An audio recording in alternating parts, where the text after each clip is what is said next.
Olá pessoal, dando continuidade aqui ao nosso conteúdo, hoje a gente vai ver aqui a parte 2, né? E já peço que vocês peguem um livro de vocês aí para acompanhar comigo, para facilitar a aprendizagem de vocês.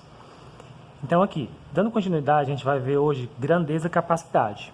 Na aula passada a gente estudou grandeza massa, não foi? Ó, voltando aqui, só relembrando, a gente estudou grandeza massa, estudamos também grandeza volume, né? Grandeza volume. E hoje a gente vai falar sobre grandeza, capacidade e outras grandezas assim, durante essa aula, né? Então vamos lá, grandeza e capacidade. O que é grandeza? Novamente falando o que é grandeza. Novamente eu vou falar que grandeza é tudo aquilo que pode ser medido ou contado, né? Como a gente viu, a gente pode medir o tempo, a massa, pode medir também a velocidade, né? E assim, tudo aquilo que pode ser medido ou contado é uma grandeza. Então, falando hoje sobre grandeza e capacidade, a grandeza e capacidade é a mesma coisa da grandeza volume. Então, são as mesmas grandezas, só que em situações diferentes. Ó, porque a gente viu que a grandeza volume, ela está associada a um objeto, né? O que esse objeto ocupa no espaço. E a capacidade é o que esse recipiente comporta, é o que cabe nesse recipiente, certo? Por exemplo, um copo. Um copo, a capacidade dele é a medida, o recipiente que cabe dentro dele, né? Então, geralmente, como diz aqui, ó, corresponde ao volume da parte interna do recipiente, né? A capacidade é o volume da parte interna, certo? E o volume em si, ele é o que esse objeto ocupa no espaço, tá bom? Então são grandezas, novamente repetindo, são as mesmas grandezas, só que em situações diferentes. Então, para vocês entenderem melhor, temos aqui essa situação dessa página, né? Tá falando aqui, ó, que essa menina aqui, chamada de Elisa, ela pegou um copo, né, um copo americano de 200 ml, né, e uma jarra, certo? Aí quando ela foi, o que ela fez? Ela foi enchendo essa jarra com esse copo, e ela percebeu que cabiam nessa jarra 4 copos de água, por exemplo, né? Então, estavam associando aí a dois recipientes de volumes diferentes, né, de capacidade diferente, certo? E ela viu que coube nessa jarra 4 copos de água, né? Aí, caso essa menina aqui ela tivesse pegado um copo maior, né, porque um copo americano é de 200 ml, se ela tivesse pegado um copo maior, talvez caberiam nessa mesma jarra 3 copos, né? Porque quanto maior é o copo, mais água ele comporta e ele vai encher a jarra mais rápido, certo? Então, se a gente observar, a escolha do copo, ela vai influenciar na capacidade da jarra, né? Mas a capacidade da jarra sempre vai ser a mesma, não vai mudar. Não importa o tamanho do copo, a jarra vai caber sempre a mesma quantidade de água ou de qualquer líquido, tá bom? Então, como diz aqui embaixo, ó, copos, xícaras ou jarras costumam ser utilizados como unidade de medida de capacidade, né? Por quê? Porque todos esses recipientes, eles comportam, ou seja, eles podem ser utilizados como objetos para medir, né? Medir a capacidade de líquidos ou qualquer outro tipo de coisa, né? Então, é basicamente isso. Deu para entender mais ou menos o que é a grandeza e capacidade, né? Grandeza e capacidade. Então, aqui, gente, ó, falando ainda sobre grandeza e capacidade, a gente viu nas aulas anteriores que tínhamos as unidades fundamentais de cada grandeza, né?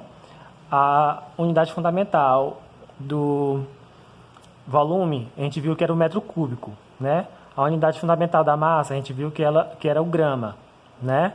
E assim, nessa unidade que a gente está estudando hoje, que é a grandeza e capacidade, a unidade fundamental da grandeza e capacidade é o litro, né? É através do litro que a gente se baseia para fazer medidas, né? E assim como as outras grandezas, nós temos os múltiplos e os submúltiplos. Os múltiplos do litro são as grandezas que são maiores do que ele, que são o quilolitro, o hectolitro e o decalitro. E nós temos também os submúltiplos do litro, que são as grandezas menores do que o litro. Quem são? Decilitro, centilitro e mililitro. Tá ok?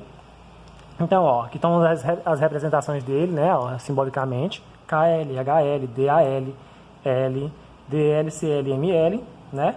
Um dos que a gente conhece mais é o L e o ML, né? O litro e o mililitro, que é o que a gente vê mais no nosso cotidiano, né? E nós temos aqui, por exemplo, uma caixinha de suco, que ela comporta 200 ml de acerola, de suco de acerola, né?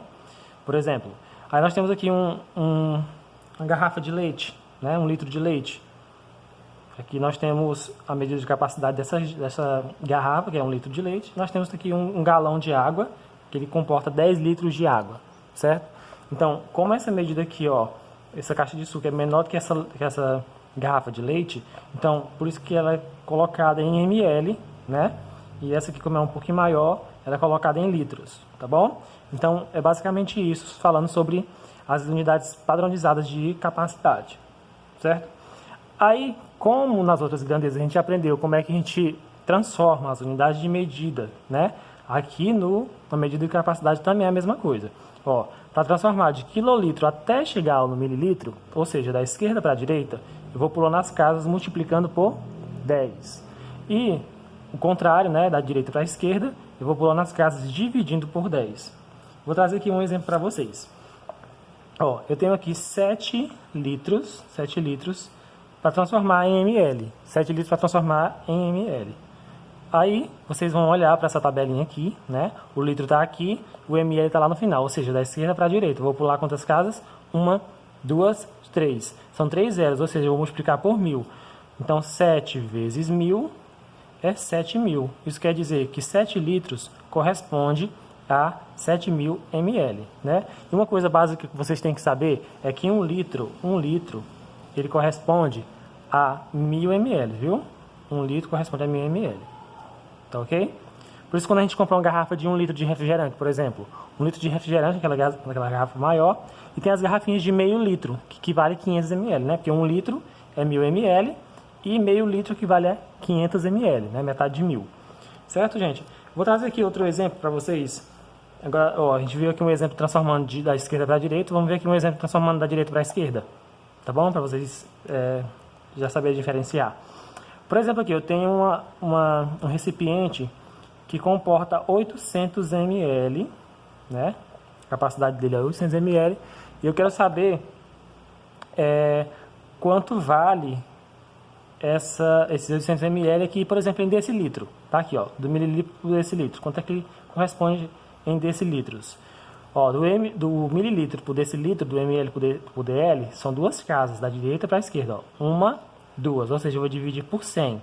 O 100, né, tem com 2 zeros, a vírgula está aqui, né, no final, então vou voltar 2 casas. Ó. 1, 2, ou seja, equivale a 8 decilitros. Ou seja, 800 ml corresponde a 8 dl, 8 decilitros, tá bom? Então aqui é a forma como vocês têm que fazer para fazer as transformações de medida de capacidade, ok? Aí, gente, além da grandeza da capacidade que a gente vai ver hoje, vamos falar hoje também sobre 2 outras grandezas, que é muito bem conhecidas, né? A grandeza tempo e vamos também falar sobre grandeza temperatura, ok? Ó, intervalo de tempo. Vamos ler aqui essa parte. Ó. No final de semana, Leandro assistiu a um pouco de televisão. No começo da tarde de sábado, ele assistiu a um desenho animado de 25 minutos. No domingo, assistiu a um filme que tem a duração de 1 hora e 49 minutos. Qual foi a medida de intervalo de tempo que ele passou assistindo a televisão no fim de semana? Então, o que a gente vai fazer? A gente vai somar o tempo que ele assistiu o desenho animado com o tempo que ele assistiu o filme, que foi 1 hora e 49 minutos. Aí tem um cálculozinho aqui em cima, deixa eu trazer aqui para vocês enxergarem melhor. A gente vai somar 1 hora e 49 minutos com 25 minutos, né? Porque, presta atenção, toda vez que vocês forem fazer somas de medidas de tempo, vocês têm que lembrar que tem que somar minuto com minuto e hora com hora ou segundo com segundo, tá bom? Então aqui, ó, 1 hora e 49 minutos somando com 25 minutos. A gente soma 49 mais 25 dá 74. Então ficou 1 hora e 74 minutos. Como a gente não utiliza essa expressão 74 minutos, a gente tem que transformar em hora. Aí a gente tem que lembrar, ó, uma hora, se você já sabe disso, né? Uma hora corresponde a 60 minutos, não é isso? Uma hora corresponde a 60 minutos. E assim a gente sabe também que um minuto corresponde a 60 segundos, que você já sabe. Aqui, ó, como nós temos 74 minutos, os 74 minutos é a mesma coisa. 74 é a mesma coisa que 60 minutos mais 14 minutos, né? Mais 14 minutos. Ou seja, 74 é 60 minutos mais 14 minutos. Como eu sei que os 60 minutos é o quê? É uma hora, né? Uma hora. Então ficaram aqui, ó. O garoto assistiu uma hora mais uma hora e 14 minutos. Ou seja, uma hora mais uma hora dá 2 horas. Ele assistiu no total 2 horas e 14 minutos. Ok? Então, só lembrando para vocês, toda vez que vocês forem fazer soma de medidas de tempo, vocês têm que somar hora com hora, minuto com minuto e segundo com segundo. E também toda vez tem que fazer essas transformações, né? Porque não pode, por exemplo, a hora pode ser pode passar de qualquer valor. Pode ser 1 hora, 2 horas, 3 horas, 4 horas, 5 horas, 6 horas, 7 horas e assim sucessivamente. Agora, os minutos e os segundos, eles não podem passar de 60. Tem que ser até os 59. Depois dos 59, ou seja, 60, por exemplo, 60 minutos, eu já transformo em hora, que é 1 hora. Se for 64 minutos, por exemplo aqui, ó, 64 minutos é 60 mais 4, ou seja, 1 hora e 4 minutos. Tá bom? Então, toda vez que vocês virem passando, aqui, deixa eu ver se vocês viram aqui. Tá aqui, viu? Então, toda vez que vocês virem passando essas grandezas de 59, indo até os 59, beleza. Depois de 59, os minutos e os segundos, eles têm que fazer essas transformações para poder ficar melhor, né, na hora de interpretar a grandeza tempo.